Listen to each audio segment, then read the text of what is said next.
سلامم بر تو ای ماهی شریف و ماهی به همتا. درودم بر تو ای ماهی عزیزی خالق یکتا.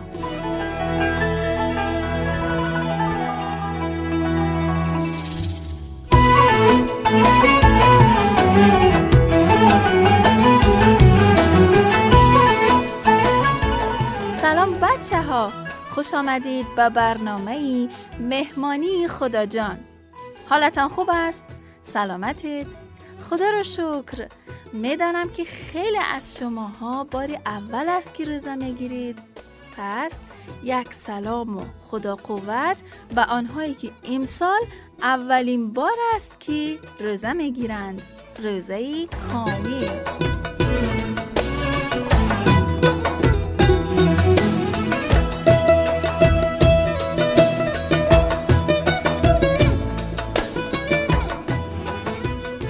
آیید به همین موضوع، یعنی اولین روزه‌داری، دوست عزیزمان شکرانه جان از کلاب خاطره اولین روزه‌داریشان را فرستادند. با ما باشید تا خاطرهشان را بشنوید.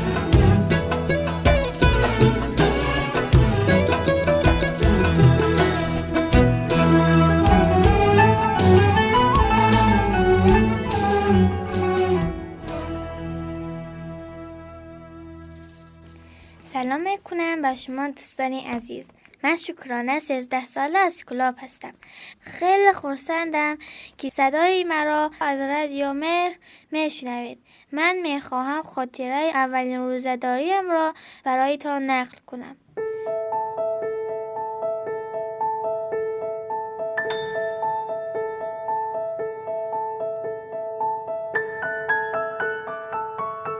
چهار سال پیش وقتی که من 9 ساله بودم، بیبی جان به من گفتن که در دین اسلام همه دختر بچه ها در 9 سالگی به سن تکلیف میرسن، یعنی که باید مثل دیگر بزرگترها نماز خوانم، روزه گیرم، پیش نامحرم ستر کنم.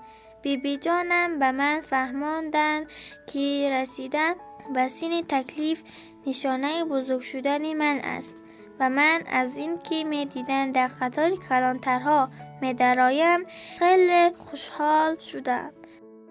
چند ماه پس ماه رمضان شد و من می دانستم که باید کنار اهل خانه من هم روزه گیرم، اما من خیلی خرابک بودم. مادرم از این که من هم روزه کامل گیرم خیلی می ترسیدند و می گفتن که من تو را در وقتی سحری بیدار نمی کنم، اما من 1000 التماس کردم که حتما مرا هم بیدار کنند. پدرم وقتی اصرار مرا دیدن خندیده گفتن دخترکم خواطر نشو، من مادرت را راضی می کنم که تو را بیدار کنند. تا اینکه سحر شد و مادر جانم مرا از خواب بیدار کردند. من هم زود رویم را شستم و وضو گرفتم. دیدم مادرم دسترخوان را در ایوان می اندازد. کمی آن طرف‌تر پدرم را دیدم که مشغول خواندن قرآن هستند. پیشتر رفته سلام گفتم و در کنار پدرم نشسته به قرآن خواندنشان گوش می دادم. کمی بعد پدرم آهسته کتاب قرآن را پوشیدند و به آن بوسه کرده در تاقچه ماندند و بعد دستانشان را به طرف آسمان دراز کرده گفتند خدایا به این دختره که من کمک کن تا بتواند روزه گیرد و فرمانهای تو را عمل کند. سپس کف دستشان را به چهرهشان کشیده آمین گفتند. گویا در آن لحظه روح تازه‌ای در من دمیده شد و من از نو نیرو گرفته پر انرژی شدم. بعد از آن همگی گردی دسترخوان نشسته سحری خورده. مادرم هم بیشتر از آن که خودش چیزی خورد پیوسته به من توصیه میکرد غذایت را بخور تا به قوت گردی، میوه بخور که ویتامین دارد. قماب بخور که قند خونت پایین نیاید. آب نوش تا که در طول روز تشنگی تو را خسته نکند.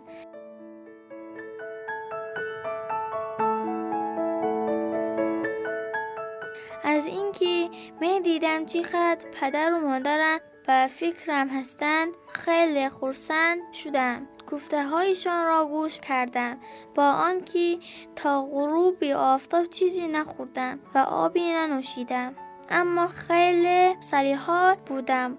قلبم سرشار بود از محبت والدینم. نزدیک غروب وضو گرفتم و من هم در آماده سازی دسترخوان افطار به مادرم یاردم کردم. آن روز احساس کردم که چقدر به خداوند نزدیک شدم. وقتی که گرد دسترخوان افطار نشستم، پدرم خدا را برای همه نعمتهایش شکرگزاری می‌کردند و ما هم آمین می‌گفتیم. بعد از آن مادرم از بالای تاقچه یک پاکت را آوردند و به من دادند. وقتی که گشادم دیدم یک رومال پشت رنگ درون آن است. از خوشحالی همان لحظه آن را به سرم کردم. پدرم گفتند مبارکت باشد دخترم، این هم هدیه ما برای اولین روزه‌داری.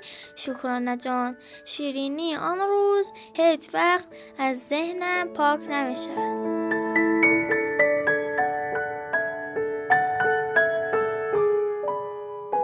دوستان عزیزم، آرزو میکنم که شما هم همچون من از رمضان و روزه‌داری هایش خاطره های خوش داشته باشید.